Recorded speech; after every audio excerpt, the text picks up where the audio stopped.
I thought I knew what rock bottom felt like. 23 years old, living paycheck to paycheck in a cramped studio apartment in Queens, working as a junior accountant at Morrison and Associates, a mid-sized firm in Manhattan that specialized in making my life miserable. My boss, Richard Kellerman, had this particular talent for humiliation. He'd call me into his corner office just to tell me my tie was crooked, or that my Excel formulas were pedestrian at best. But nothing prepared me for that Tuesday morning in March when he called me in, not to critique my work, but to fire me. "Budget cuts," he said, not even looking up from his computer screen. "Your position has been eliminated." 20 minutes later, I was walking through the lobby with a cardboard box containing 3 years of my professional life, a coffee-stained mouse pad, some pens, and a framed photo of my grandmother. The elevator doors were closing when I heard someone call out, "Hold that, please." Without thinking, I stuck my hand out to stop them. A man in an expensive charcoal suit stepped in, nodding his thanks. He looked to be in his 50s, silver hair, perfectly styled, carrying a leather briefcase that probably cost more than my monthly rent. We rode up in silence, him to the 15th floor, me heading back to clean out my desk drawer I'd forgotten. I had no idea that 30 seconds of basic human decency was about to change everything. Because the man I'd helped wasn't just anyone. He was Marcus Chen. And in exactly 48 hours, he'd be signing the papers to buy Morrison and Associates. More importantly, he'd remember the young guy who held the elevator door, even when his world was falling apart. Sometimes the universe has a twisted sense of timing. Sometimes getting fired is the best thing that ever happens to you. And sometimes the person you help when you have nothing left to give is exactly the person who'll help you get everything back, and more. Growing up in Astoria, Queens, in a Greek-American household, meant two things were sacred: family reputation and academic achievement. My father, Dimitri Alexakis, immigrated from Thessaloniki in 1985 with nothing but a fierce work ethic and dreams of American success. By the time I was born, he'd built a small empire. 3 diners scattered across Queens and Brooklyn, each one a testament to his 16-hour workdays and unwavering belief that in America, hard work always pays off. But success came with expectations. At every family gathering, whether it was Easter dinner at Aunt Maria's house in Bay Ridge or my cousin Sophia's wedding reception at the Astoria World Manor, I was paraded around like a prize stallion. "This is my son, Nikos," my father would announce proudly. "He's gonna be a big-shot accountant in Manhattan, make more money in a year than I make in 5. The pressure was suffocating. When I was 16, during my cousin Petros's graduation party, my father pulled me aside in front of our entire extended family. Aunts, uncles, cousins, family, friends, all crowded into my uncle's backyard in Whitestone. "Tell them about your grades," he commanded. When I mumbled something about mostly A's, he exploded. "Mostly? Petros here got all A's, and he's going to med school at NYU. What's your excuse?" The entire party went silent. Even the bouzouki music seemed to pause. I spent the rest of the evening hiding in the bathroom, too ashamed to face anyone. College was supposed to be my redemption. When I graduated from Baruch with my accounting degree, my father threw a party that rivaled most weddings. He rented out the back room at Taverna Kyklades, invited everyone we'd ever met, and spent the entire night talking about his son, the college graduate, who was going to work on Wall Street. The fact that I'd landed a job at a small firm in Midtown didn't matter. In his mind, Manhattan was Manhattan. That's when I made my grand gesture, the promise that would haunt me for 3 years. I told him I'd make partner before I turned 30.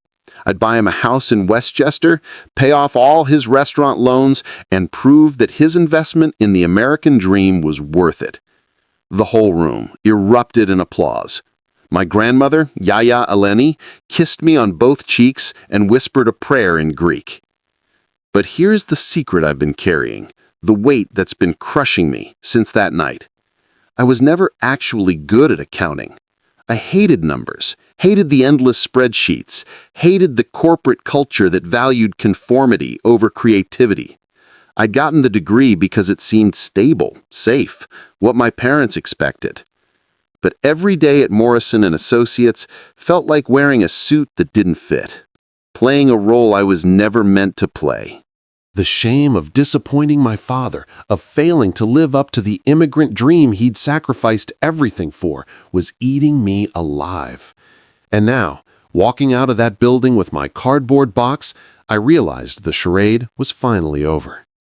Comment below and let me know where you're watching this from. I love hearing from viewers around the world. 2 weeks after getting fired, I was still telling my family I was between projects, a lie that was becoming harder to maintain every day. My unemployment checks barely covered my rent, and I was living off ramen noodles and whatever leftovers my mother would pack for me when I visited the diner. But the real torture was yet to come: my cousin Elena's engagement party. Elena was the golden child of our family, a pediatric resident at Mount Sinai who'd gotten engaged to another doctor, a cardiothoracic surgeon whose family owned half of Long Island's medical practices. The engagement party was being held at the Astoria World Manor, the same venue where every major family celebration had taken place for the past decade. My father had volunteered to cater the entire event, seeing it as both a family duty and a business opportunity. "This is perfect timing," he told me over the phone. "All the important people will be there. The Stavros family, the Konstantinos family, even old Mr. Papadopoulos, who owns those apartment buildings in Manhattan. You can network, tell them about your big promotion." The promotion he was referring to was another lie I'd told him, that I'd been headhunted by a bigger firm for a senior position. In reality, I was sending out dozens of resumes every day and getting nothing but rejection emails in return. The accounting market was brutal, and my mediocre performance at Morrison and Associates wasn't exactly opening doors. The morning of the party, I put on my only good suit, a navy blue Joss A. Bank number I'd bought for college interviews, and practiced my networking speech in the mirror. I prepared answers for the inevitable questions: how's the new job? When are you making partner? And have you found a nice Greek girl yet? Each lie felt like swallowing glass. I arrived at the manor early to help my father set up the buffet. The venue was decorated in white and gold, with enormous floral arrangements that probably cost more than my monthly grocery budget. My father was in his element, directing the catering staff, adjusting the placement of the moussaka and spanakopita, making sure everything reflected perfectly on the family name. "Remember," he whispered to me as guests started arriving, "tonight you're not just representing yourself, you're representing all of us. Don't make me look bad." The first hour was manageable.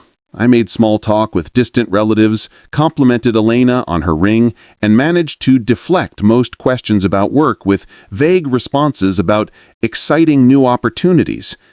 But as the evening progressed and the ouzo started flowing, the interrogation intensified. Uncle Stavros cornered me by the bar. "So, Nikos, your father tells me you're some big shot now. What firm are you with?" When I mumbled something about transitioning between opportunities, his expression shifted. In Greek families, unemployment is like a contagious disease, something to be hidden and cured as quickly as possible. Then my father made his announcement. Standing on the small stage, glass of wine in hand, he called for everyone's attention. "I want to toast not just Elena and Michael tonight, but also my son Nikos, who just got promoted to senior accountant at—" He paused, realizing he didn't know the name of my fictional new company, "at a very prestigious firm in Manhattan." The applause was thunderous. Heads turned toward me, smiles and congratulations flowing from every direction. My face burned with shame as I forced a smile and raised my glass. This was it, the moment I'd been dreading. The lie was now public. witnessed by everyone who mattered in our community. But fate wasn't done with me yet. As I was trying to escape to the bathroom, my phone buzzed with a text from Marcus Chen, the man from the elevator. I'd given him my card during our brief conversation, more out of desperation than hope. The message was simple. "Can you meet tomorrow at 9 a.m.? I have a proposition for you." If you're enjoying this story, please subscribe and hit that like button. We're trying to reach our goal of 1,000 subscribers, and everyone helps us continue bringing you these incredible true stories. The rest of the engagement party was a blur of forced smiles and growing anxiety. Every congratulation felt like a nail in my coffin. Aunt Maria grabbed my hands and told me how proud she was that I was finally living up to my potential. Cousin Petros, the medical student who'd been the family favorite before Elena's rise, actually seemed genuinely happy for my supposed success. "Maybe now Dad'll stop comparing me to you," he joked, not realizing how hollow his words sounded. But it was my father's behavior that pushed me over the edge. Emboldened by the positive response to his announcement, he'd appointed himself my personal publicist. He was leading a small group of the most prominent family friends, including Mr. Papadopoulos, who apparently owned several office buildings in Midtown, around the room, selling my fabricated achievements. "My Nikos, he's always been the smart one," I heard him saying as I pretended to study the dessert table.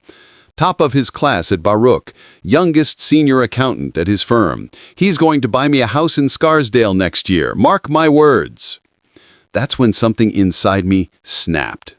Maybe it was the ouzo, maybe it was the weight of 3 years of lies, or maybe it was just the suffocating realization that I'd rather live in truth than die slowly in deception.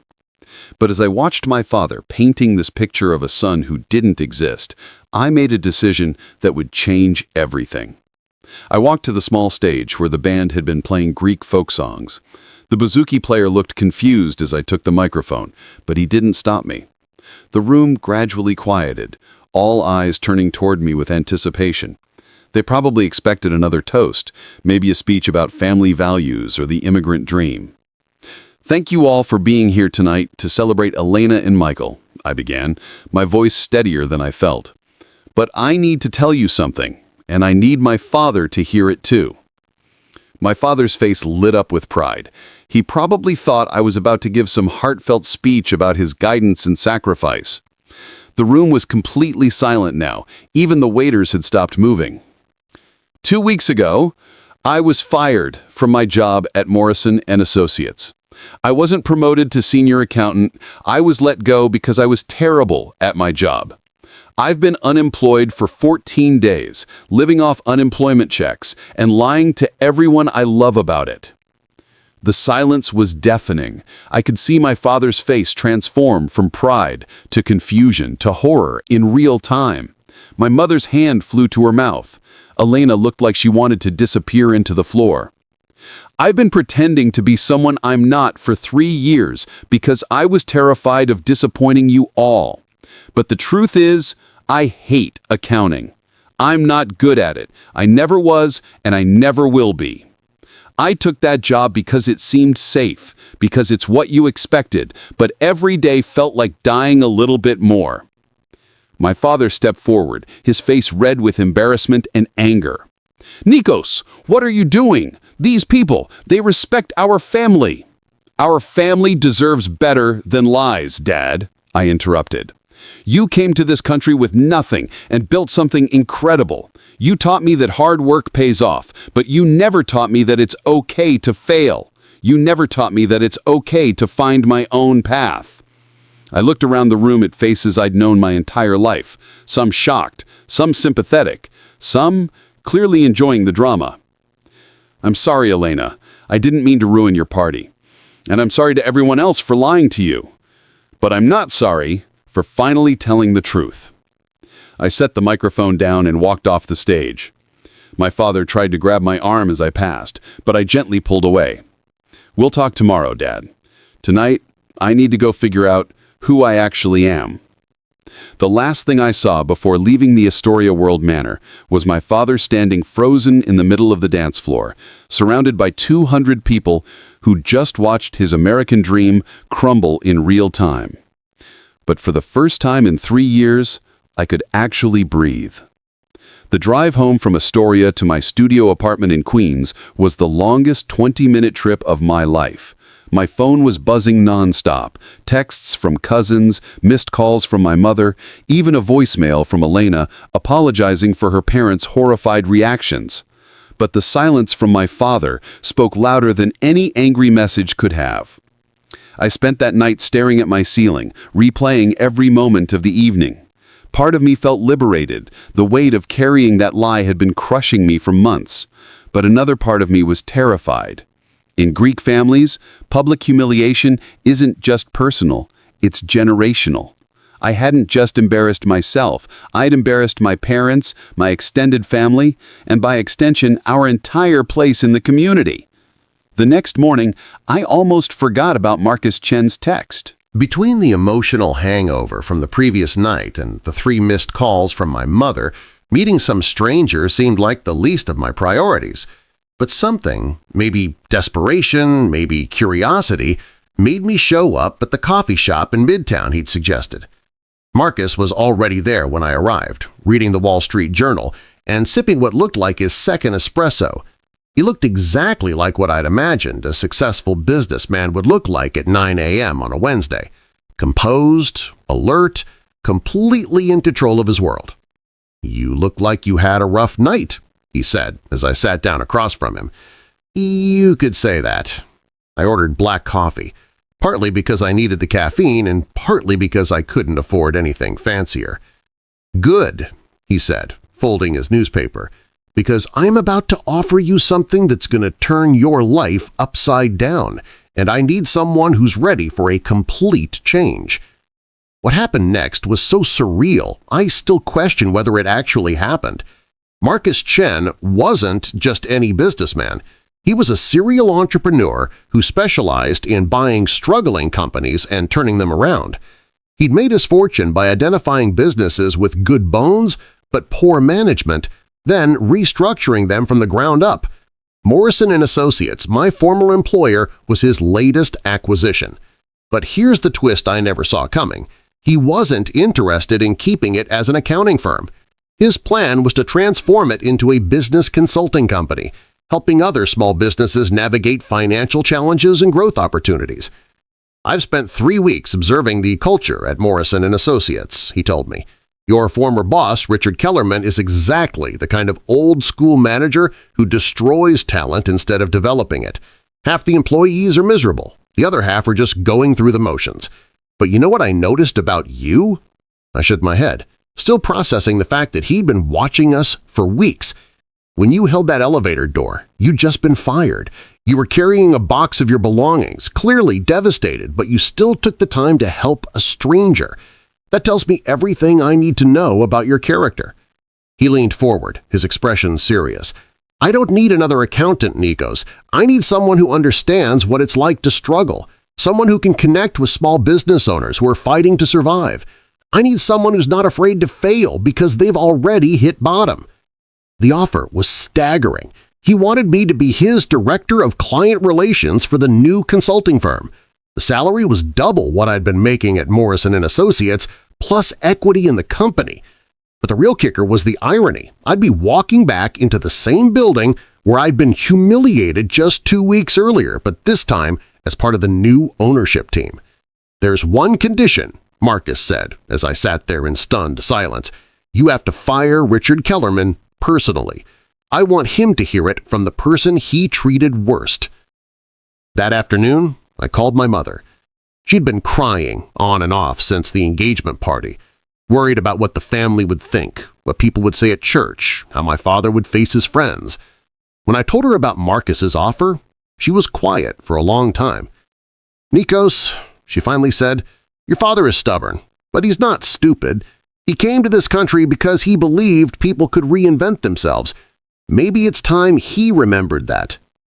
The confrontation with my father happened 3 days later at the diner in Astoria, where I'd spent countless afternoons doing homework as a kid. He looked like he'd aged 5 years since the engagement party. His hair seemed grayer, his shoulders more slumped. "I don't understand," he said, stirring his coffee obsessively. We gave you everything – education, opportunities, support. Why throw it all away?" "Dad, you didn't give me everything. You gave me your dreams, but you never asked about mine." We talked for 3 hours. I told him about the panic attacks I'd been having before important presentations at Morrison & Associates, about how I'd been faking enthusiasm for accounting since college, about how his expectations had become a prison I couldn't escape. But here's the unexpected twist that changed everything. My father revealed his own secret. The restaurants, his proud symbol of American success, were struggling.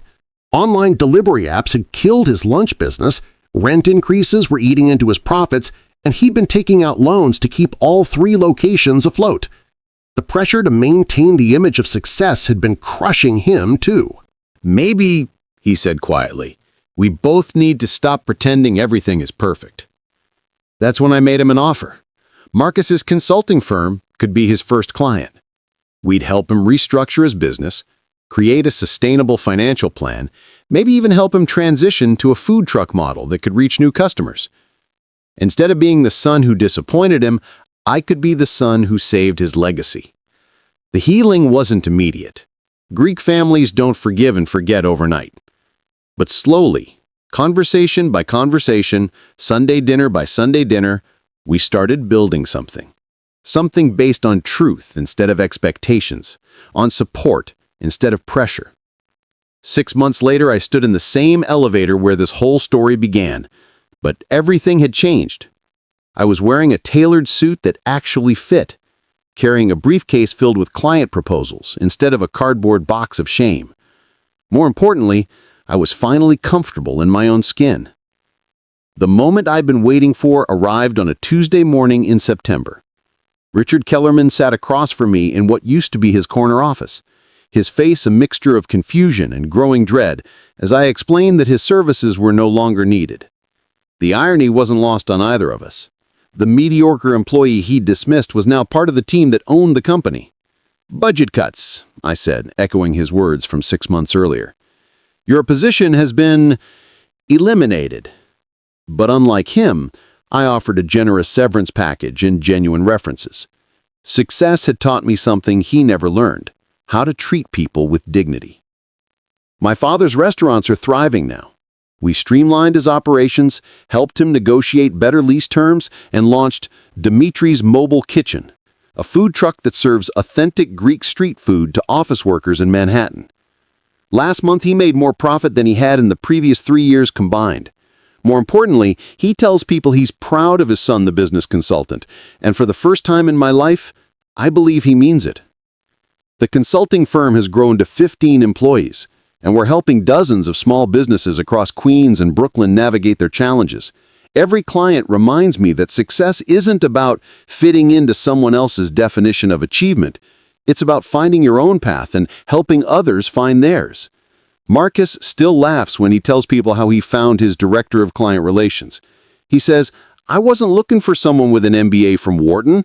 I was looking for someone with character, and character reveals itself in the smallest moments." The engagement party that nearly destroyed my relationship with my family has become legendary in our community, not because of the scandal, but because of what came after. Aunt Maria now brings her struggling restaurant to us for advice. Cousin Petros left medical school to pursue his real passion for graphic design, inspired by my story. Even Elena admitted that watching me stand up for my truth gave her courage to have difficult conversations with her fiancé about their future. Sometimes the worst thing that happens to you becomes the best thing that ever happened to you. Sometimes getting fired is actually getting freed. And sometimes a 30-second act of kindness to a stranger in an elevator can reshape your entire destiny. But here's what I want you to remember. Your story isn't over. Whether you're in a job that's crushing your soul, living up to someone else's expectations, or carrying the weight of lies that seem too big to overcome, you have the power to choose truth. It might be terrifying, it might be messy, and it definitely won't be easy. But on the other side of that fear is a life that actually belongs to you. If this story resonated with you, smash that like button and subscribe to hear more incredible true stories like this one. Share it with someone who needs to hear that it's never too late to start over. And remember, sometimes the elevator door closes on one chapter of your life so you can step into a completely different floor. The question is, are you ready to get off where you belong?